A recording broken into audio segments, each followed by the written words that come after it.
നമസ്കാരം. അവർ T V 24/7 ഇന്ന് നമുക്ക് അതിഥിയായി കിട്ടിയിരിക്കുന്നത് ഖത്തറിൽ നിന്നുള്ള നമ്മുടെ പ്രിയപ്പെട്ട ജലീൽ കുറ്റിയാടിയും അതുപോലെ തന്നെ ഷാഹിദ ജലീലുമാണ്.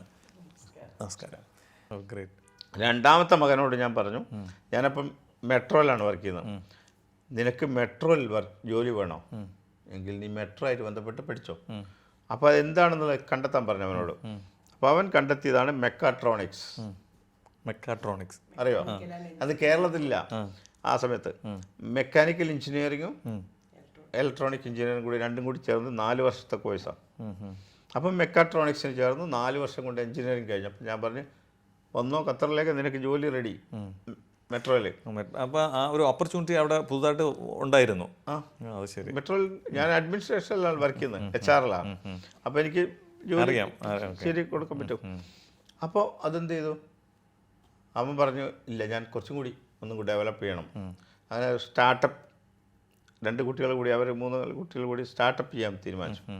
അപ്പോൾ അത് അവർ സ്വന്തമായിട്ട് സ്റ്റാർട്ടപ്പ് കമ്പനി തുടങ്ങാൻ തീരുമാനിച്ചു. അതിൽ ശേഷം അവൻ എന്ത് ചെയ്തു, ചെന്നൈ ഗവൺമെൻറ്റിൽ സ്റ്റാർട്ടപ്പിൻ്റെ ഇതായിട്ട് കിട്ടി, ജോലി കിട്ടി. ശരി. അങ്ങനെ ചെന്നൈ ഗവൺമെൻറ് ജോലി ചെയ്യുമ്പോൾ തന്നെ അവൻ എന്ത് ചെയ്തു, വീണ്ടും പഠിച്ചു.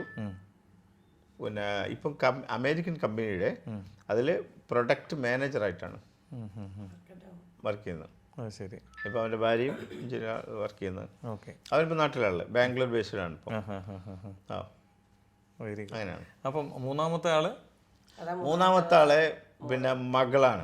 മകളോട് ഞാൻ പിന്നെ പറഞ്ഞു, നിനക്ക് +2 പഠിക്കുമ്പോൾ തന്നെ എന്നോട് പറഞ്ഞവള്, എനിക്ക് CBSE കുറച്ച് ഹെവി ഭാരമുണ്ട്, പ്രയാസമുണ്ട്. അപ്പം ഞാൻ പറഞ്ഞെന്താ അറിയാം, ക്ലോസ് യുവർ ബുക്ക്, ഇനി നമുക്ക് മറ്റൊരു മേഖലയിലേക്ക് പോകാം. അങ്ങനെ അവൾ +2 അവിടെ നിർത്തി. ഞാൻ എന്ത് ചെയ്യുന്നു, ഒരു സെക്രട്ടറി കോഴ്സിലേക്ക് മാറ്റുന്നു. സെക്രട്ടറി കോഴ്സ് പഠിപ്പിച്ച് 3 വർഷം കൊണ്ട് അവൾ സെക്രട്ടറി കോഴ്സ് കമ്പനിയായി ഒരു ജോലിയായി കൊടുക്കുന്നു, ഒരു 2 ഏക്കറിൽ. അവിടുന്ന് അതും കണക്ക് അക്കൗണ്ടും കാര്യങ്ങളൊക്കെ പഠിച്ചു. അപ്പോൾ ഞാൻ ചോദിച്ചവളോട്, നമുക്ക് ഒന്നുകൂടി സ്റ്റഡി ചെയ്യാം. അങ്ങനെ അണ്ണാമല യൂണിവേഴ്സിറ്റിയിൽ BBA കോഴ്സിന് ചേർത്ത് കൊടുത്തു. ആ ഇൻട്രസ്റ്റ് ഒക്കെ അവൾ സുന്ദരമായി പാസ്സായി. അപ്പോൾ ഞാൻ ചോദിച്ചു, ഖത്തർ എയർവേസിൽ ഒരു ജോലി നോക്കിയാലോ. അങ്ങനെ ഖത്തർ എയർവേസിൽ അവിടുത്തെ ടെസ്റ്റ് വേർഡ് 10 മിനിറ്റും എക്സൽ 15 മിനിറ്റാണ് ഷീറ്റ് ചെയ്യേണ്ടത്. പ്രാക്ടീസ് ചെയ്യാൻ പറഞ്ഞു. അങ്ങനെ ഒരാഴ്ച കൊണ്ട് അവൾ പ്രാക്ടീസ് നമ്പർ 1. ഒരുപാട് ഡിഗ്രിക്കാരും ഇതൊക്കെ വന്ന് പിന്നെ സ്ഥലത്ത് ഇൻ്റർവ്യൂവിൽ അവരൊക്കെ ഫെയിലാകുമ്പോൾ ഇവൾ പാസ്സാവുന്നു. ഗൈഡ് ലൈൻ കൊടുത്തിട്ടുണ്ടല്ലോ, ആ ഗൈഡ് ലൈനാണ്. അതാണ് ഞാൻ പറഞ്ഞത്, മോട്ടിവേഷൻ കുട്ടികൾ. അപ്പം അതെന്ത് ചെയ്തു, ആ 5 മിനിറ്റ് കൊണ്ട് അവൾ സുന്ദരമായി ചെയ്തു. അവളെന്താ ചെയ്തു, അവൾക്ക് കിട്ടിയ ജോലി എന്താ അറിയോ, 400 എഞ്ചിനീയർമാരുടെ സെക്രട്ടറി ആയിട്ട്. അത് ശരി. കിട്ടുന്നത് 19-ാമത്തെ വയസ്സിൽ. അങ്ങനെ പിന്നെ അവൾ വിദേശ രാജ്യങ്ങളിൽ ഹോട്ടൽ ബുക്കിങ്ങും അവരുടെ യാത്രയും കാര്യങ്ങളൊക്കെ ചെയ്യാനുള്ള അവൾക്കാണ് കപ്പാസിറ്റി ആയി. അവളിപ്പം ഡെവലപ്പായി, ഇപ്പോൾ ഓഫീസറായി. ഗ്രേറ്റ്. അപ്പം അവള് ശരിക്കും ഖത്തറിലാണോ ഉള്ളത്? അല്ല, ഖത്തറിലാണ്. അപ്പം 3 പേരിലും ഖത്തറിൽ തന്നെ പഠിച്ചവർ. 3 പേരും ഖത്തറിൽ തന്നെ വളർന്നവരാണ്. ഓക്കെ. മൂത്തത് മോള്, രണ്ടാമത്തെ 2 ആൺകുട്ടികളാണ്. ഒരു കാര്യം കൂടി മോട്ടിവേഷനിൽ പറയാം. എൻ്റെ 3 മക്കളെയും ഞാൻ 3-ാം ക്ലാസ് വരെ ഞങ്ങൾ അവരുടെ കൂടെ സഞ്ചരിച്ചു. 3-ാം ക്ലാസ് മുതൽ അവർക്ക് 3 പേർക്കും 3 ഷെൽഫ് വാങ്ങി കൊടുക്കുന്നു.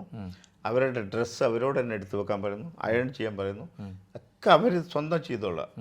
ഭക്ഷണം കഴിച്ചാൽ ഭക്ഷണം സ്വന്തം പ്ലേറ്റ് ചെയ്യുക. ഇപ്പോഴും ഞങ്ങളൊക്കെ അങ്ങനെ തന്നെയാണ്. അവരവരുടെ കാര്യങ്ങൾ അവർ ചെയ്യാം. അങ്ങനെ സെൽഫ് ഇതാവുന്നു. രാവിലെ ഹെവി ഫുഡ് കൊടുക്കുന്നു, ടിഫിൻ ബോക്സ് ഇല്ല. അതുകൊണ്ട് തന്നെ മെഡിക്കൽ കാർഡ് വാങ്ങിയിട്ടില്ല, അസുഖങ്ങളൊന്നുമില്ല, എല്ലാവരും നല്ല ഹെൽത്തിയാണ്. അതാണ് അത്. ഓക്കെ. ഇനിയിപ്പോൾ നിങ്ങളെ ഞാൻ ടൈം ഇല്ല കുഴപ്പമില്ല. വളരെ, അതായത് ശരിക്കും എന്താണ് ജലീലിക്കയുടെ ജീവിത അനുഭവങ്ങളാണ് ഈ പറയുന്നത്. അത് പലർക്കും മാതൃകയാക്കാവുന്നതാണ്. കാരണം ഈ പലരും എന്താ ചെയ്യുന്നതെന്ന് പറഞ്ഞാൽ, രാവിലത്തെ ബ്രേക്ക്ഫാസ്റ്റ് മിസ് ചെയ്യുന്ന ഒരുപാട് ആൾക്കാർ 5:30 മണിക്ക് ഹെവി ഫുഡ് കൊടുക്കും.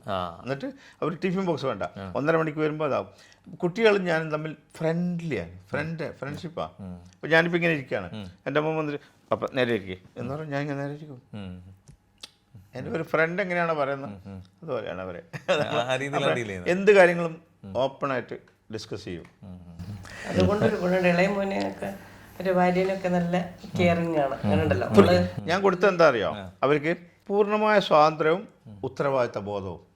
അതുകൊണ്ട് തന്നെ എൻ്റെ ചെറുപ്പം മുതലേ എൻ്റെ ATM കാർഡൊക്കെ അവരെ കയ്യിൽ കൊടുത്താൽ ഒരു റിയാലിൻ്റെ ഒരു പെപ്സി പോലും അവർ വാങ്ങിക്കഴിക്കൂല, കുടിക്കൂല. എന്ന് പറഞ്ഞാൽ അനാവശ്യമായിട്ട് ഒരു റിയാൽ ചിലവാക്കൂല. ഇതിൽ നിന്ന് മാത്രമേ മനസ്സിലാക്കാം, ചെന്നൈ പഠിക്കുമ്പം ബാങ്കിൽ കൊടുത്ത പൈസയിൽ നിന്ന് 50 രൂപ പലിശ രഹിതത്തിൽ വന്നു. അവർ നല്ല എക്സ്ട്രാ വന്നു അക്കൗണ്ടിൽ.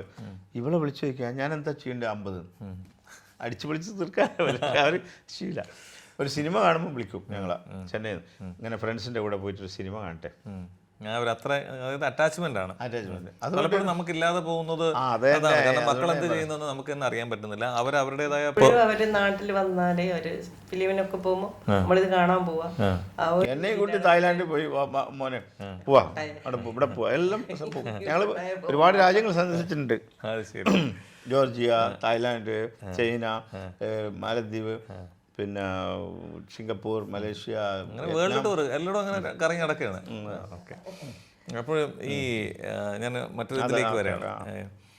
ശരിക്കും ജലീലിക്ക പിന്നെ ഇപ്പോൾ UAE വന്നിരിക്കുന്നത് നമ്മുടെ ഷാർജ ബുക്ക് ഫെയറിനോടനുബന്ധിച്ചാണ് അല്ലേ? അതെ അതെ. കുറ്റ്യാടിപ്പുഴയുടെ മർമ്മരങ്ങൾ, ജലീൽ കുറ്റ്യാടി, ഇതിൻ്റെ ആ ഒരു എന്താണ് ഒരു നമ്മുടെ ചിത്രം തന്നെ എത്ര മനോഹരമായിട്ടാണ് ചെയ്തിരിക്കുന്നത്. അതിൽ നമുക്ക് ആ പുസ്തകത്തിലേക്ക് ഇങ്ങനെ കൈവെക്കുമ്പോൾ തന്നെ നമുക്കൊരു ഫീല് വരുന്നുണ്ട്. ഇതിൽ കവിതകളാണ് അല്ലേ? കവിതകൾ എന്ന് പറഞ്ഞാൽ കവിതകളിലും പ്രത്യേകതയുള്ള കവിതകളാണ്. ഓരോ കവിതകൾക്കും ഓരോ ഇത് പറഞ്ഞാൽ പോകുന്നത്. ഈ കവിതകളിലേക്ക് എങ്ങനെയാണ് എത്തിയത്? കവിത ശരിക്കും പറഞ്ഞാൽ എൻ്റെ ഈ കവിത എഴുതാനും മലയാളത്തിൽ പ്രചോദനം ചെയ്യാൻ കാര്യം എൻ്റെ മൂത്ത സഹോദരൻ ഉണ്ടായിരുന്നു, സൈനുദ്ദീൻ മാസ്റ്റർ. അദ്ദേഹം എനിക്ക് കത്തുകൾ എഴുതും നാട്ടിൽ നിന്ന്, നല്ല സാഹിത്യത്തിൽ എഴുതുക. അപ്പം ഞാനെന്ത് ചെയ്യും, അദ്ദേഹത്തിന് മറുപടി എഴുതാൻ വേണ്ടി പരമാവധി സാഹിത്യങ്ങൾ ഉപയോഗിക്കും. അങ്ങനെയാണ് നിങ്ങൾ അങ്ങോട്ടും ഇങ്ങോട്ടും ഇങ്ങനെ കത്തുകൾ എഴുതി ശീലിച്ചു. അപ്പം ഞാൻ കവിതയിൽ എഴുതും. കവിതയിൽ എഴുതുമ്പോൾ അദ്ദേഹം വളരെ എനിക്ക് സപ്പോർട്ട് ചെയ്യും. അദ്ദേഹത്തിൻ്റെ സപ്പോർട്ട് നല്ല സപ്പോർട്ടായിരുന്നു. അങ്ങനെ ഞാൻ വീണ്ടും എഴുതും അങ്ങോട്ട്. അപ്പോൾ എനിക്ക് പ്രചോദനം ചെയ്യും. അങ്ങനെയാണ് ഞാൻ കൂടുതൽ ഇങ്ങനെ കവിതയിലേക്ക്. എൻ്റെ സഹോദരൻ ഒരു കവിയാണ്. ഉണ്ടസഖി ഒരു കുല മുന്തിരി എന്നുള്ള പാട്ട് കേട്ടില്ലേ? അതെൻ്റെ ജ്യേഷ്ഠൻ എഴുതിയാണ്. അത് പാടിയതും എൻ്റെ ജ്യേഷ്ഠനാണ്, മറ്റൊരു ജ്യേഷ്ഠനാണ്. ഇപ്പം രണ്ടാമത് പാടിയത് എൻ്റെ ജ്യേഷ്ഠൻ്റെ മകനും സിതാരയും കൂടിയാണ്. ഓ ഗ്രേറ്റ്. അങ്ങനെ ഒരു കഥ കൂടുതലുണ്ട്. ഷമീർ ഷെർവാനി. ഓക്കെ. അപ്പം വളരെ സന്തോഷമാണ്. കാരണം എന്ന് പറഞ്ഞാൽ ഞാൻ ജലീലിക്ക് ഒരുപാട് വർഷമായിട്ട് നമുക്ക് തമ്മിൽ അറിയാം. കഴിഞ്ഞ വർഷം നമ്മൾ ഷാർജ ഇൻ്റർനാഷണൽ ബുക്ക് ഫെയറിൽ വെച്ചിട്ടാണ് കാണുന്നത്, 2 വർഷം മുമ്പ്.